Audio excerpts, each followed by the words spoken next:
Hello everybody, welcome back to a brand new news video. In this video we'll be talking about Angel Gomez to Manchester United. Manchester United 25-man squad announced, Terrell Malacia update, RABIOT latest and all the other Manchester United news. And before we do get into the rest of the news video, please do not forget to drop a like, comment and subscribe. Stay tuned for more videos. Check out the preview, 5 things to expect, pardon me, and much more. So let's get straight into it. So Gomez clearly sees a move back to Manchester United as a long-term ambition, but smart manoeuvre in the January transfer window can see him a snap up a bargain. At present, the 24-year-old's contract with Lille is expected to expire at the end of the season. Thanks to FIFA rules, club from abroad can negotiate with players in January, only signing them at the end of the campaign on a free transfer. And obviously Gomez left United, I think 2019, I think it was. And obviously he's at Lille. He's doing a very good job with obviously current Manchester United player Lenny Euro. He's obviously going to have a conversation about him. Euro had a conversation with Gomez before he came to United. It was so great to see Angel Gomez come back to Manchester United. For me, he's a very good player.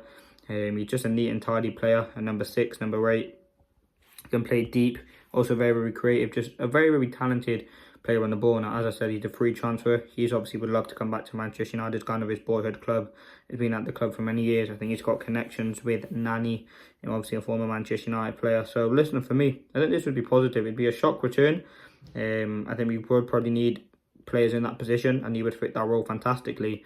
Kind of number 8, number 10, number 6. I think he can play number 6, but listen, will United do it? I think they would. This would be a big deal they snap up. He's 24, contract runs out, so we can get him over the line in January for him to come in the summer. Why not? I mean, he'd probably not be on many wages. He'd be a good fit for us, 24. He's obviously talked about rejoining Manchester United. For me, there's just a lot of benefits to this deal. It works for Manchester United. And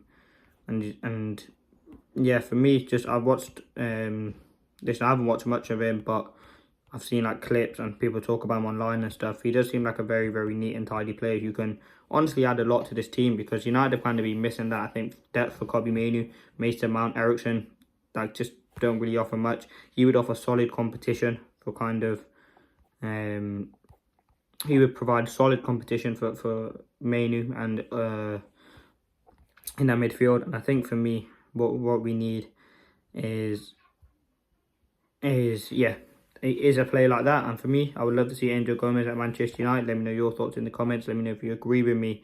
But yeah, Angel Gomez to Manchester United could be something on the cards. He wants to join the club. He wants to come back.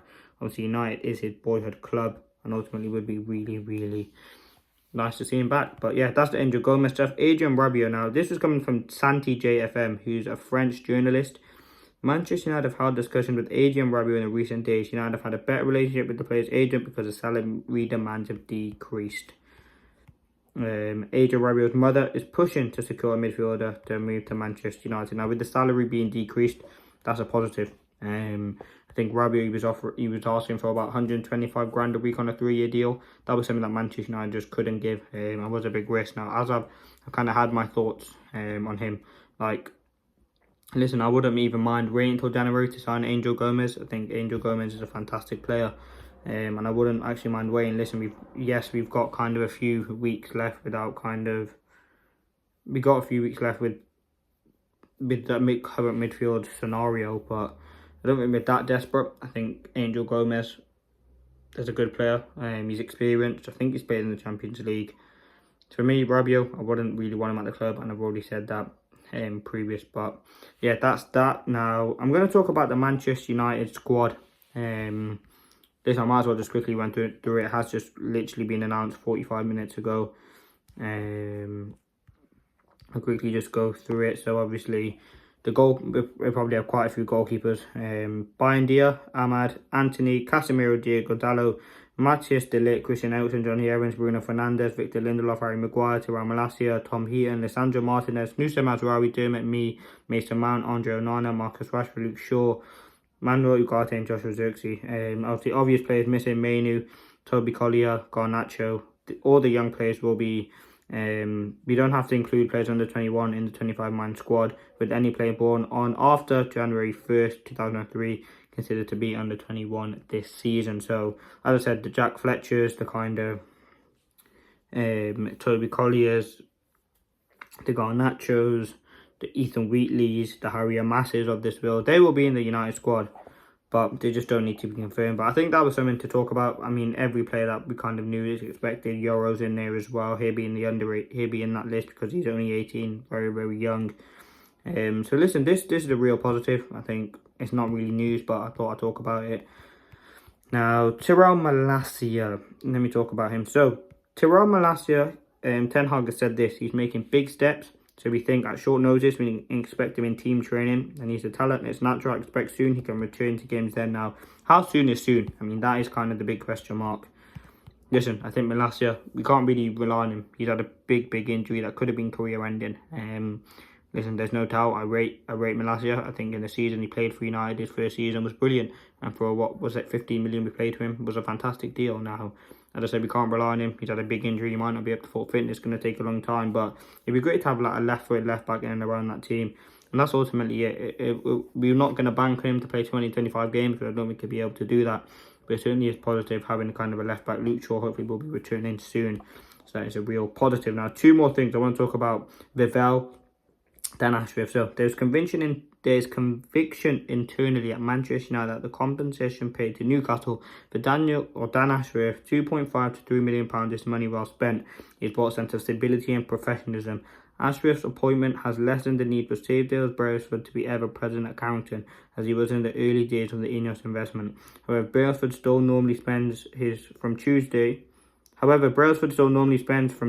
until after the weekend game at the club. So Brailsford's still heavily involved. Obviously, he's working with Dan Ashworth in a role kind of the Ineos thing to kind of get things really working at United. I think Dan Ashworth has obviously provided massive stability, massive kind of comfort to this United team, which we have needed. And ultimately, I'm really happy with this. I think it's just talking about the price, 2.5 million. It's flipping fantastic to get Dan Ashworth in. Now, I'm going to talk about Sekou Kone and Christopher Vivell's impact on him. So, Laurie Ritwell, same article. Christopher Vivell, the interim director of recruitment, was known as a driver behind the transfer of Sekou Kone. The player was known to Steve Brown, United's head of scouting operations, but it's felt that previously recruitment staff may have been unable to execute a difficult deal. Jason Wilcox is to work closely with the first team, watching sessions and providing assistance to Ten Hag. He was also across the summer side of Chidiobi Martin and Sekou Kone. Listen, the structure at United is brilliant right now compared to what it was like. It's absolutely fantastic. From Ashworth all the way down to Barada, so kind of coaches, medical team, interim kind of roles, physios, they're looking at one, chief player negotiations, everything just seems to be aligned. And ultimately, when you have that ultra elite structure at your club, you're likely to succeed. All the top clubs, the Manchester Cities, the Real Madrid, we've seen Ronaldo talk about it. They all have top structure at their clubs, and that is what is needed to succeed. And ultimately, that is what Manchester United have lacked under the Glazer ownership. But listen, let me know your thoughts in the comments. This has been another latest Manchester United news video. Check out some other interesting news in the comments. Let me know your thoughts. Thank you for watching. Hope you did enjoy. And let's see what happens. Tomorrow, obviously, United against Southampton. We'll keep you up to date for that. And yeah, thank you for watching.